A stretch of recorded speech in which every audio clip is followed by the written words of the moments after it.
지난 연말부터 한 달 동안 비대면으로 우리가 영상을 통해서 서로 예배를 드렸습니다. 그러다 오늘 우리가 대면 예배로 하나님 앞에 함께 모여서 예배함이 얼마나 감사한지요. 우리 하나님께 영광과 찬양을 올립니다. 우리 하나님께서 나름 다 계획이 있었을 줄 저는 믿습니다. 이 모든 환난 가운데도 하나님의 뜻이 계시고 이 속에서 분명히 저희들 훈련시키기 위한 하나님의 심한 뜻이 계신 줄 저는 믿습니다. 여러분 없는 가운데 혼자서 이 앞에 서서 설교하고 예배를 인도한다고 하는 것이 얼마나 힘들고 또 얼마나 어색한지 몰랐습니다. 저만 그렇겠습니까? 여러분들도 영상으로 예배 드린다고 하는 것이 익숙지도 않았고 또 참 힘들고 어려웠을 것입니다. 그 가운데 우리가 많은 깨달음이 있었습니다. 많은 생각을 하게 되었습니다. 그 가운데 하나가 무엇이냐 하면은 우리가 함께 모여 예배할 수 있다고 하는 것이 얼마나 큰 은혜인지, 그것이 얼마나 큰 축복인지 저희들은 깨닫게 됩니다. 오늘 이 한 시간 우리에게 주어진 그 짧은 시간이지만 말씀 앞에 집중하는 이 한 시간 되시길 주님의 이름으로 축복합니다. 오늘은 언약 체결의 의미라고 하는 제목으로 하나님의 말씀을 선포하겠습니다. 출애굽기는 하나님이 모세를 통하여서 택하신 백성을 애굽의 소나기에서 탈출시키는 내용을 담고 있습니다. 이 말씀은 복음을 예표합니다. 하나님께서 중보자 되신 예수 그리스도를 통해서 택하신 백성을 마귀의 품에서 건져내어서 하나님의 온전한 백성으로 세워가는 내용입니다. 복음적인 내용이지요. 하나님은 애굽에서 노예생을 하던 이스라엘 백성들을 불러내어서 시내산에서 1년 거기서 생활하게 합니다. 그 기간 동안 그곳에서 하나님께서 십계명을 주셨고 또 언약의 서라고 하는 내용을 주시는데 21장에서 23장까지의 내용입니다. 언약의 서라고 하는 것이 무슨 말씀이냐 하면은 십계명을 주시고 그 십계명을 생활 속에서 구체적으로 어떻게 적용하며 살아갈 것인가 지침입니다. 오늘 24장에 보시면은 이런 내용이지요. 십계명을 주셨습니다. 언약의 설을 주셨습니다. 주시고 난 다음에 이스라엘 백성들과 함께 언약 체결을 하는 내용을 담고 있습니다. 오늘 살펴볼 24장의 말씀은 시내산에서 언약을 체결했기 때문에 시내산 언약이라고도 합니다. 언약 체결의 의미 첫째, 겸손한 중보자 모세를 통하여 말씀하십니다. 2절 말씀입니다. 너 모세만 여호와께 가까이 나오고 1절 2절에 보면 아론과 그 아들들 나답과 아비후 그리고 70인의 장로들은 하나님 앞에 나와서 예배하고 있는데 멀리 떨어져서 예배드리라 그러고 모세만 하나님 가까이 나오라 그러십니다. 왜 그럴까요? 성경은 구별되고 준비되지 않은 자들이 하나님의 언약궤를 보다가 죽임을 당한 일이 종종 등장합니다. 인간적인 욕심으로 다가간다면 그 언약궤는 자신을 파멸로 이끌고 만다고 하는 것이지요. 모세는 하나님을 만난 후 누구보다도 하나님과 친밀해지기 위해서 애쓰고 힘썼던 사람이었습니다. 빌라델피아에 스티브 지라드라고 하는 무역회사 사장이 있었습니다. 어느 주일이었습니다. 시간을 요하는 물품을 하역해야 하는 그런 중요한 일입니다. 그래서 주일날 쉬는 시간이지만은 중요한 물품을 하역해야 하기 때문에 모든 직원들은 주일 출근하라고 했습니다. 그랬더니 많은 사람들이 오늘은 다 출근하겠다고. 그런데 유독 한 사람만이 나는 출근을 못합니다. 주일은 내 날이 아니고 하나님의 날이기 때문에 저는 어쩔 수 없습니다. 그랬더니 사장이 화가 나서 이후의 결과에 대해서 자네는 무엇을 짐작하고 있는가? 예, 알고 있습니다. 그랬더니 사장이 화가 나서 격리실에 한번 가보게. 갔더니 퇴직금을 정산해 주는 것입니다. 해고를 당한 것입니다. 일을 할 수 없게 된 것입니다. 그 다음 날부터 이 청년은 새로운 직장을 찾기 위해서 발이 부르트도록 여기저기 다녀보았습니다마는 일자리가 없는 것입니다. 여러분, 우리들도 이 청년 같은 어려움을 한 번쯤은 경험했을 것입니다. 아니 지금 우리가 모든 그리스도인들이 겪고 있는 형편이기도 할 것입니다. 신앙 때문에 애매한 고난을 당합니다. 신앙 때문에 직장에서 쫓겨날 수도 있고 우리가 지금까지 살아왔던 명예가 실추됩니다. 그리고 어리석은 자라고 멸시를 당합니다. 예수님 때문에, 신앙 때문에 우리가 고난을 당하는 것입니다. 자, 어느 날 이 청년을 해고했던 사장에게 그의 친구가 은행을 오픈하면서 믿을 수 있는 사람 한 사람 소개해달라고 요청을 한 거예요. 이 사장이 그 친구의 요청을 받고 곰곰이 생각하다가 머릿속에 지나가는 한 사람이 있었습니다. 사장인 나보다도 하나님을 더 두려워했던 그 청년이 생각난 거예요. 그래서 그 청년을 소개해 주었습니다. 여러분, 이것이 하나님께서 일하시는 방법입니다. 지금 우리가 힘들고 어려운 때를 당하고 있습니다. 이런 일로 인하여 우리가 회사에서 부당한 어려움을 당할 수도 있습니다. 하지만 염려하지 마십시오. 살아계신 하나님께서 하나님의 방법으로 여전히 일하시고 계십니다. 하나님 앞에 자신의 인생을 모두 드린 모세를 하나님께서 가장 가까이 부르셨듯이 우리도 하나님과 친밀해지면 하나님께서 여러분을 부르실 줄 믿습니다. 3절을 보면은 모세가 와서 여호와의 모든 말씀과 그의 모든 율례를 백성에게 전하며 그들이 한 목소리로 응답하여 이르되 여호와께서 말씀하신 모든 것을 우리가 준행하리이다 라고 했습니다. 자, 인류 역사상 보면은 법을 선포할 때에 이런 법은 잘 없습니다. 법을 선포하고 난 다음에 백성들의 반응을 적극적으로 묻는 것은 찾아보기 힘듭니다. 그냥 이것이 법이다 하면은 그런 줄 알고 따라갈 수밖에 없는 이스라엘 백성들 형편 아닙니까? 하나님께서 그런 식으로 이스라엘 백성들을 인도할 수 있음에도 불구하고 백성들을 그렇게 취급하지 않으셨습니다. 그들의 자발적인 의사에 따라서 하나님의 법을 지키겠습니다 고백할 때에 하나님께서는 이 법을 그들의 법으로 허락해 주셨고 하나님은 그들의 하나님, 그들의 왕으로 등극하시는 것입니다. 우리 하나님이 그렇게 하신 이유가 무엇입니까? 이것이 바로 하나님 나라의 특징이기 때문에 그렇습니다. 하나님 나라의 특징은 무엇이냐 하면 겸손에 있습니다. 하나님은 온 천지와 그 가운데 있는 모든 것을 창조했음에도 불구하고 한 번도 그것을 주장하신 법이 없었습니다. 우리 예수님도 마찬가지입니다. 오늘 중보자라고 나오는 이 모세는 우리 예수님을 예표하고 있는 것이지요.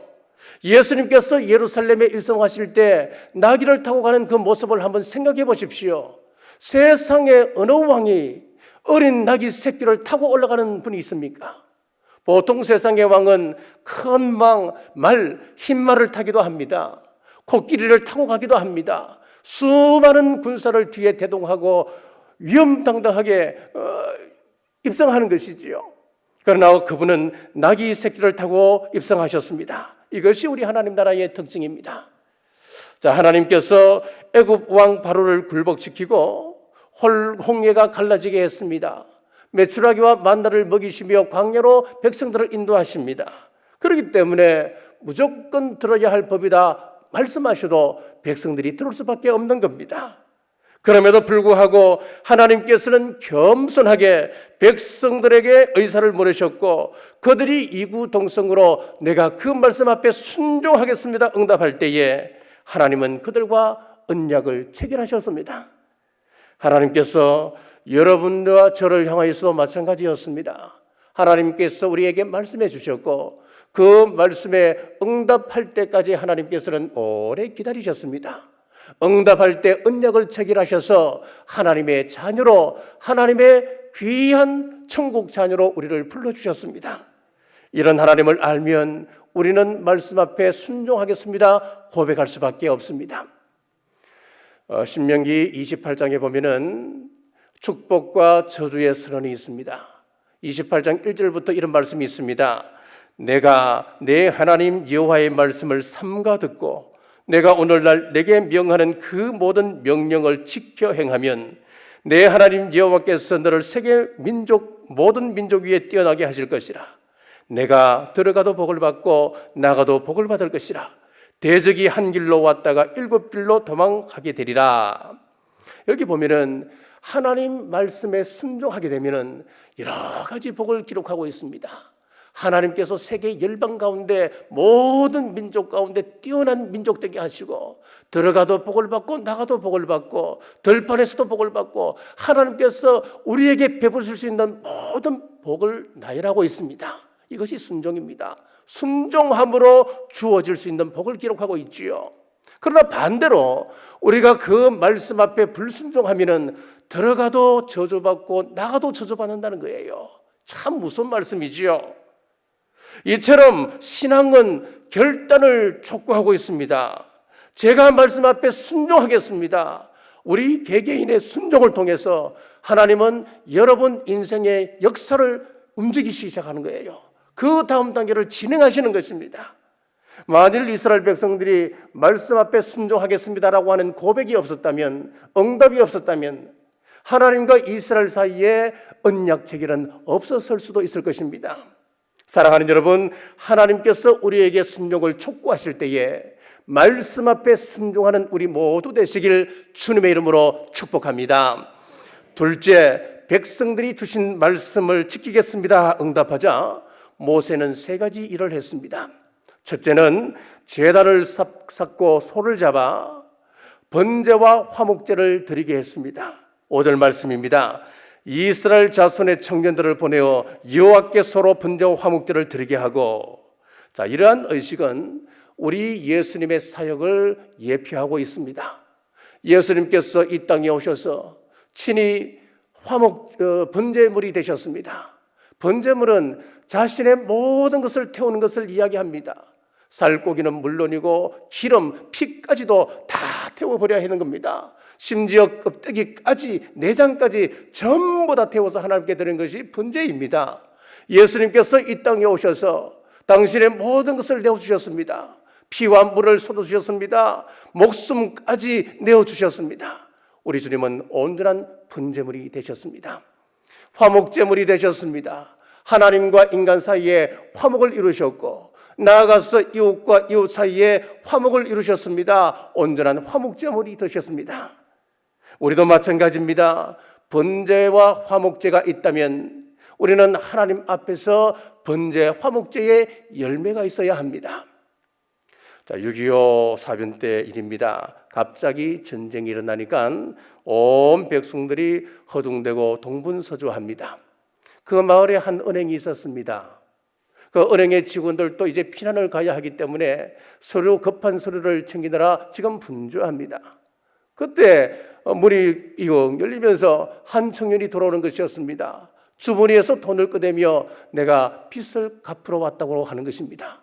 직원들이 깜짝 놀랐습니다. 이 난리통에 지금 피난 가느라 준비하기도 바쁜데 돈을 갚으러 온 겁니다. 아니, 이 난리통에 무슨 빚을 갚는다고 온 겁니까? 지금 다른 사람들은 은행에 저축한 돈 그것 혹시 받지 못할까 봐 지금 들어와서 생떼를 쓰고 있는데 어떻게 이럴 수가 있습니까? 돈을 갚겠다고 차려온 그 사람을 보고 다들 의아해하는 것입니다. 그 청년이 그러는 겁니다. 나는 이 돈을 전쟁 때문에 갚지 못할까 그게 두렵습니다. 이 돈은 전쟁이 끝나면 혹시 내가 갚지 못할 수도 있기 때문에 지금 꼭 갚아야 합니다. 은행과의 약속 이전에 이것은 하나님과의 약속입니다 라고 이야기하면서 그 돈을 갚았다는 거예요. 이 청년이 누구냐면 한국 유리사장인 최태섭 장로님이십니다. 하나님을 섬기는 사람들은 번제로 자신을 온전히 드리고 화목제로 이웃과 이웃 사이에 이런 흐트러짐이 없어야 하나님께서 사용하시는 것입니다. 둘째는 12지파의 수대로 기둥을 세웠습니다. 4절 하반절입니다. 이스라엘 12지파대로 12기둥을 세우고, 자, 우리 교회 본당에 들어오시면은 지금 우리 본당 좌우편에 보면 기둥이 있어요. 이 기둥을 보고 여러분들은 무엇을 생각하셔야 되냐 하면은 솔로몬 성전의 그 앞에 그 기둥을 생각하셔야 됩니다. 참 신기해요. 우리 교회가 짓고 보니까 약간 요 본당 사이즈만 200평이 돼요. 200평이 되는데 그 200평 사이즈가 솔로몬 성전과 매우 흡사합니다. 자, 그러니까 이 기둥을 볼 때마다 여러분들은 무엇을 생각하느냐? 솔로몬 성전의 두 기둥을 야긴, 그리고 한 기둥은 보아스라고 이름을 붙였습니다. 그 이름의 뜻은 하나님이 세우셨다라고 하는 뜻이 있고, 또 하나는 하나님의 능력이 함께한다, 그런 뜻을 가지고 있어요. 그러면은 여러분들이 이 성전에 들어오실 때마다 이 성전이 얼마나 귀한가. 하나님께서 세우신 성전이다. 하나님께서 이곳에 피로 값주고 세우신 것이다. 그거 감사하셔야 되는 거예요. 또 하나는 하나님께서 능력의 손으로 함께 붙들고 있는 경주남부교회다. 그거 여러분들이 고백할 수 있어야 됩니다. 그리고 12기둥을 세웠다 그랬습니다. 이 12기둥이라고 하는 것은 다양성을 의미하고 있습니다. 우리 개신교, 즉 개혁교회는 참 많은 교파로 나뉘어져 있습니다. 침례교, 우리 통합의 장로교가 있고, 또 많은 교파들이 있지요. 성결교도 있고 순복음교도 있습니다. 왜 우리 한국에 유독 이렇게 교파가 많을까? 가톨릭처럼 딱 한 개 교단만 있으면 얼마나 좋을까? 여러분 그런 생각을 해보지 않으셨습니까? 만약에 한 개의 교단만 있으면 명령체계가 분명합니다. 중앙에서 이번 코로나 때는 어떻게 하라 지침이 딱 내려오면 지방에 있는 전국의 모든 가톨릭이 그 말씀 앞에 그냥 순종하고 나가는 거예요. 얼마나 리더십이 통하고 강력합니까? 그런데 우리 개신교는 수백 개 이제 그런 교단으로 나눠져 있기 때문에 이런 리더십이 없는 거예요. 일제 시대 때 한 개 교단으로 통합된 적이 있었습니다. 일제의 그 강압에 의해서 한 개 교단으로 통합되는데 거기에 반대하는 교단은 강제로 폐쇄를 시켜버렸습니다. 그런데 그 이후에 한국 교단은 또 여러 개로 갈라지면서 여러 아픔을 겪게 됩니다. 여러 상처가 남아 있습니다. 지금 또 그 상처가 아물지 못했어요. 그래서 서로 비난하기도 합니다. 그런데 참 신기한 것은 무엇이냐 하면은, 신기하게도 전 세계 인구 대비 기독교가 가장 많은 것이 우리 대한민국이라고 하는 사실입니다. 얼마나 많은 교단이 나눠져 있든지 어떤 사람은 그럽니다. 한국에는 그리스도와 예수가 싸운다, 그렇게 비아냥거리기도 합니다. 그런데도 불구하고 역사상 유례없는 대폭발적인 부흥이 한국 땅에 일어났습니다. 무슨 이야기겠습니까? 우리 하나님께서는 다양성을 인정하고 계신다고 하는 것입니다. 다양성 속에 복음이 더 왕성하게 일어나게 하셨다고 하는 사실입니다. 그러므로 성경이 그렇게 인정을 하고 있고 하나님께서 인정하고 있다면 우리는 다양성을 인정해야 됩니다. 자, 셋째, 피를 뿌렸습니다. 6절 말씀입니다. 모세가 피를 가지고 반은 여러 양푼에 담고 반은 제단에 뿌리고, 8절입니다. 모세가 그 피를 가지고 백성에게 뿌리며 이르되 이는 여호와께서 이 모든 말씀에 대하여 너희와 세우신 언약의 피니라. 소를 잡아 그 피의 절반은 제단에 뿌리고 그리고 절반은 백성들에게 뿌렸다 그랬습니다. 자, 창세기 15장에 보면은 아브라함과 하나님 사이에 언약을 체결하는 장면이 나옵니다. 하나님께서 아브라함에게 말씀하시기를 제단을 쌓고 염소와 암소와 양을 잡아라. 그러고 난 다음에 둘을 갈라라 그랬습니다. 자, 염소를 잡아서 염소의 반을 딱 갈랐습니다. 소를 갈랐습니다. 양을 잡아서 죽이고 반으로 딱 갈랐습니다. 가르고 난 다음에 하나님께서 하시는 말씀이 그 갈라진 사이를 지나가라 그랬습니다. 염소를 반으로 자르고 소를 반으로 자르니까 피가 철철 흐르지 않겠습니까? 그 사이를 지나가라고 말씀하는 거예요. 여러분, 이것은 무슨 의미가 있느냐 하면은, 내가 만약 하나님의 언약을 어기게 되면 이 짐승처럼 반으로 갈라져 죽을 것이다라고 하는 그런 의미의 말씀이에요. 이것은 피의 언약입니다. 생명을 서로 걸고하는 언약이라고 하는 말씀입니다. 그 대신 이 언약을 지키게 되면 서로 보장해 주는 것입니다. 하나님은 우리를 보장해 줍니다. 우리는 하나님을 대신하게 되는 것입니다. 예배를 마치고 그 축도하기 바로 직전에 제가 이렇게 선포합니다. 하나님, 이제 세상으로 나갑니다. 하나님의 얼굴로, 하나님의 대행자로 세상에 나아갑니다. 그렇게 제가 선포하잖아요. 이것이 바로 이 말씀이에요. 하나님은 저와 여러분의 인생을 보장해 주시고 또 여러분들은 하나님으로부터 하나님의 대행자다, 하나님의 얼굴이다, 우리를 대신하여 세상에 파송시켜 주시는 거예요. 얼마나 귀한 우리가 사역을 감당하는 것입니까? 여러분 한 분 한 분이 이 세상 속에서 하나님의 대행자 의식을 가지고 살아간다면 여러분 말씀 한마디 한마디 조심하셔야 되는 거예요. 우리의 행동 그지 하나하나 조심하셔야 되는 겁니다. 나로 말미암아 상처받을 수 있는 영혼이 있다고 하는 것, 나로 말미암아 세상 사람들이 우리 교회를 욕하고 예수님의 얼굴을 욕할 수 있는 사람이 있다고 하는 사실을 우리는 기억하셔야 되는 거예요. 자, 그런데 오늘 본문에 보니까 백성들이 짐승을 쪼개어 놓고 피가 흐르는 그 가운데 지나가지 아니하고 피를 뿌리는 거예요. 피 반은 백성들을 향하여 뿌리고 반은 제단을 향하여 뿌렸습니다. 오늘 하나님께서 왜 이렇게 말씀하시느냐 하면은 지금 모세는 아브라함과 상황이 다릅니다. 아브라함은 한 사람이었습니다만은 지금 모세가 이 언약을 체결할 때는 최소한 200만 명의 이스라엘 백성들이 지켜보고 있는 그 상황입니다.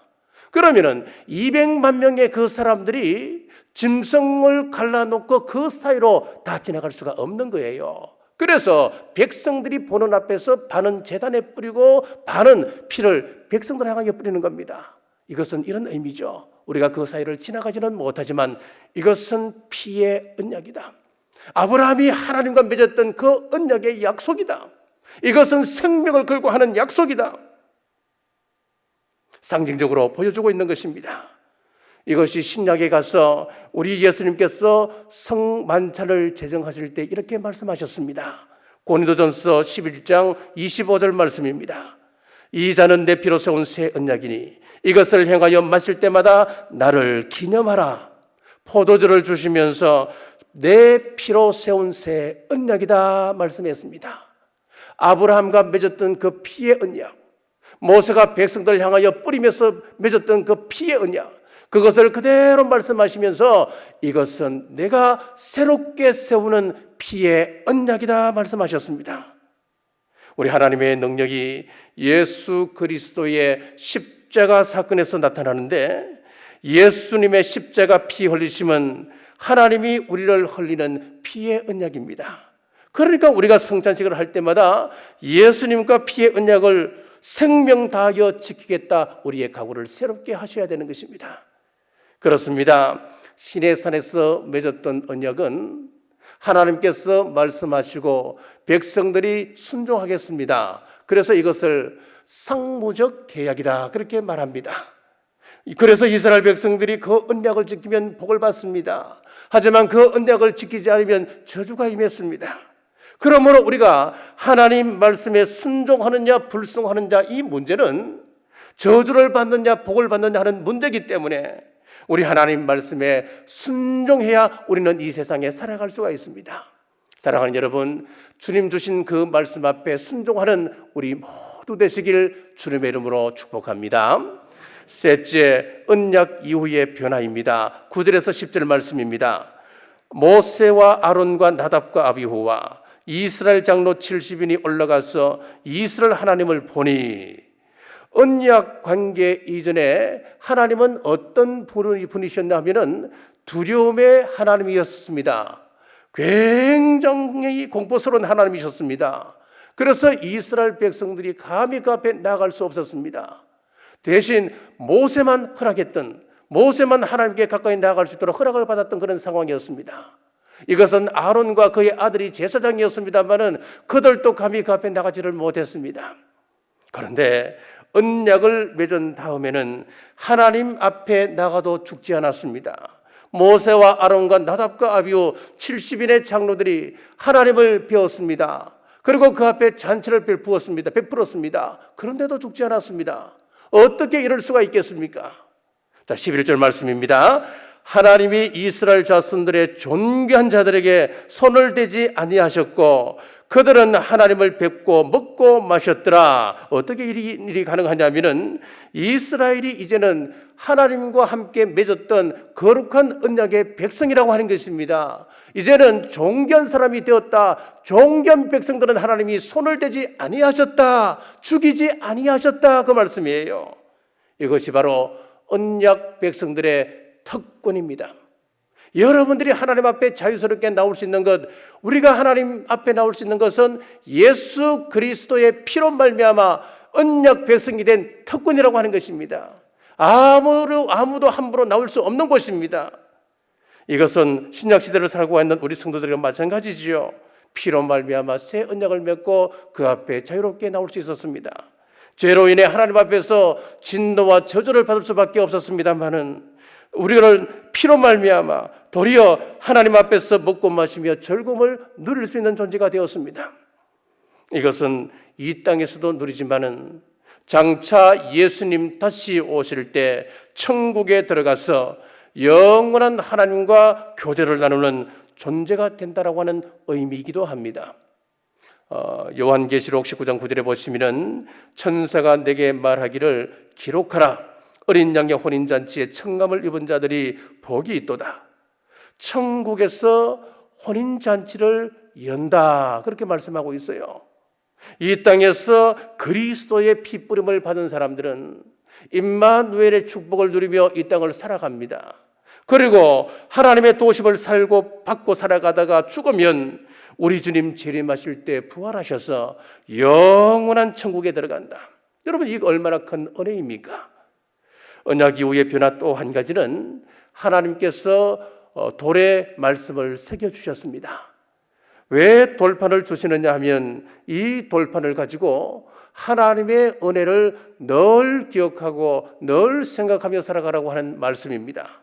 신명기 6장 8절에서 9절에 보면은 너는 또 말씀을 내 손목에 메어 기호를 삼으며 내 미간에 붙여 표를 삼고 또 내 집 문설주와 바깥문에 기록할지니라 라고 했습니다. 잠언 3장 3절에 보면 인자와 진리로 내게서 떠나지 않게 하고 그것을 내 목에 매며 내 마음판에 새기라 그랬습니다. 자, 우리 신명기에 보면은 내 미간에 붙이고 팔목에 메어서 늘 그것을 묵상하라 그렇게 말씀하시다가 잠언 3장 3절에 보시면은 아예 그것을 내 마음판에 새겨버려라 그렇게 말씀합니다. 고린도 후서 3장 3절에도 보면은 너희는 그리스도의 편지니 그랬습니다. 우리가 하나님의 편지라는 거예요. 하나님의 말씀이 나에게 기록되어져서 여러분들의 삶을 통하여 세상 사람들이 그 편지를 보고 소망을 얻게 하고 희망을 얻게 하다고 한다는 것입니다. 그런데 이것은 먹으로 쓴 것이 아니요 오직 살아계신 하나님의 영으로 쓴 것이며 또 돌판에 쓴 것이 아니요 오직 육의 마음판에 쓴 것이라 그랬습니다. 우리의 마음판에 새겨버렸다 그랬습니다. 우리가 이 말씀을 판에 새기지 아니하고 우리가 이 말씀을 묵상하며 살아가지 않는다면 어떤 일이 벌어질까요? 코로나 재확산으로 지난 연말부터 한 달 만에 우리가 대면 예배를 드리게 되었습니다. 한 달 동안 여러분들이 영상 예배를 드리면서 여러분들의 마음은 어떠셨는가요? 아, 참 편하다 이런 생각이 들었습니까? 아니면 안타까운 마음이 더했습니까? 제 높아심으로 여러분에게 말씀드리는 겁니다. 어떤 사람은 분명 이런 사람이 있을 수도 있습니다. 집에서 예배 드릴 수 있다. 아, 이것은 교회에서 광고했으니까 합법적인 것이다. 그렇게 생각하실 수도 있지요. 참 편하다. 앞으로도 교회까지 나갈 건 뭐가 있냐? 교회 나가면 주차 문제부터 시작해서 어려움이 많고 불편한데 나갈 건 뭐가 있어? 우리가 여기서 예배 드리고 헌금은 그냥 계좌 이체하면 되지. 꼭 11시 30분에 시간을 맞춰서 예배 드려야 되는가? 11시 30분에 예배 드릴 수도 있지만은 모든 예배 절차가 유튜브에 있으니까 내가 원하는 시간에 예배만 드리면 되지. 여러분 그런 생각을 혹 하지 않으시는가요? 우리의 신앙생활이 오늘 우리 장로님께서 기도하셨다시피 가만히 놔두면 쉬운 쪽으로 나태해지고 변질되기 쉽습니다. 비대면 영상 예배는 전 세계적인 역병으로 인해서 어쩔 수 없이 그 대안으로 우리가 하는 것이고, 할 수만 있다면 정상적인 예배로 돌아와야 합니다. 이것이 장기화되면 우리의 하나님의 은혜와 약속, 우리가 하나님 앞에 드렸던 그 고귀한 고백들, 하나님과 관계없는 길로 가기 십상입니다. 여러분 자신을 너무 믿지 마십시오. 나는 신앙이 깊은 사람이니까 나는 어디에 떨어뜨려 놓아도 이 예배만큼은 나는 확실히 드립니다. 나는 심지가 굳은 사람이기 때문에 어떤 상황 속에 던져줘도 나는 내 마음을 지킬 수 있습니다. 그렇게 이야기하는 사람이 있습니다. 너무 자신을 믿지 마십시오. 아론을 보십시오. 그가 하나님을 모르는 사람이었습니까? 신앙이 없었던 사람이었습니까? 아니었습니다. 누구보다도 하나님을 많이 알았고, 특별히 모세가 바로 앞에 섰을 때 대언자 역할을 했었던 사람이 아니었습니까? 그런데 말씀의 묵상이 없었기 때문에 한순간에 그가 타락의 길을 걷기 시작하는데, 백성들 앞에서 송아지를 만들어서 백성들이 섬기게끔 하는 사탄의 앞잡이 노릇을 하고 말았습니다. 다윗이 믿음이 부족한 사람이었습니까? 얼마나 영성이 탁월한 분이었습니까? 그런 분이 한순간 방심하다가 사탄의 놀이개감으로 전락해버리고 말았습니다. 우리는 늘 이 말씀을 기억하셔야 됩니다. 돈이 여러분을 지키는 것 아닙니다. 여러분의 말씀이 하나님의 말씀이 여러분들을 지키고 믿음이 여러분을 지켜갑니다. 우리 신비에 새겨진 말씀을 늘 묵상하는 우리 모든 성도들 되시길 주님의 이름으로 축복합니다. 말씀을 맺겠습니다. 겸손은 하나님의 속성입니다. 모세가 하나님의 말씀을 받아서 백성들에게 선포할 때에 백성들이 겸손함으로 말씀 앞에 순종하겠습니다, 그들이 고백했듯이 여러분들도 이 강단을 통하여 선포되어진 하나님 말씀 앞에 겸손함으로 순종하는 여러분 되시기를 간절히 바랍니다. 이스라엘 백성들이 번제와 화목제를 드렸다시피 우리도 하나님을 향한 온전한 헌신과 평화의 사도로서의 삶을 살아가십시오. 12기둥을 세우듯 나와 다른 것 불편해하지 마시고 다양성을 인정하며 살아가십시오. 피를 제단과 백성 앞을 향하여 뿌렸듯이 피로 맺은 주님의 새 언약을 다시 한번 기억하십시오. 그래서 하나님 앞에서 먹고 살고 즐기는 축복의 백성으로 영원한 천국의 복을 누리는 우리 모든 성도들 되시길 주님의 이름으로 축복합니다. 기도하겠습니다. 오늘 또 말씀하시는 하나님 감사합니다. 성령님께서 언약을 맺은 우리에게 찾아오셔서 새 언약의 확인이 되어주시고 이 말씀이 우리 속에 살아 약속의 성취를 바라볼 수 있도록 도우심 감사합니다. 언약의 백성으로서 책임 있게 살게 하시고 약속을 지키기 위하여 늘 결단하고 자기를 부인하고 자기 십자가를 지고 주를 따를 수 있는 저희들 될 수 있도록 인도하여 주옵소서. 이 약속의 말씀을 붙잡고 기도할 때에 능력 있게 하시고 하나님 앞에 복된 생애 될 수 있도록 우리 모두를 축복하여 주옵소서. 우리 교회가 비전 2027을 선포했습니다. 교회 비전이 나의 비전 되어 기도하며 기쁨으로 동참할 때 교회를 통하여 역사하시는 하나님의 복을 누리게 하옵소서. 포스트 코로나 시대를 대비하며 메신저 뉴스라는 전도 콘텐츠를 준비했습니다. 이 도구를 잘 활용하여 복음의 문이 닫히기 전에 힘써 전하는 우리 남부의 권속들 되게 하옵소서. 다시 오실 예수님 이름으로 간절히 기도드리옵나이다. 아멘.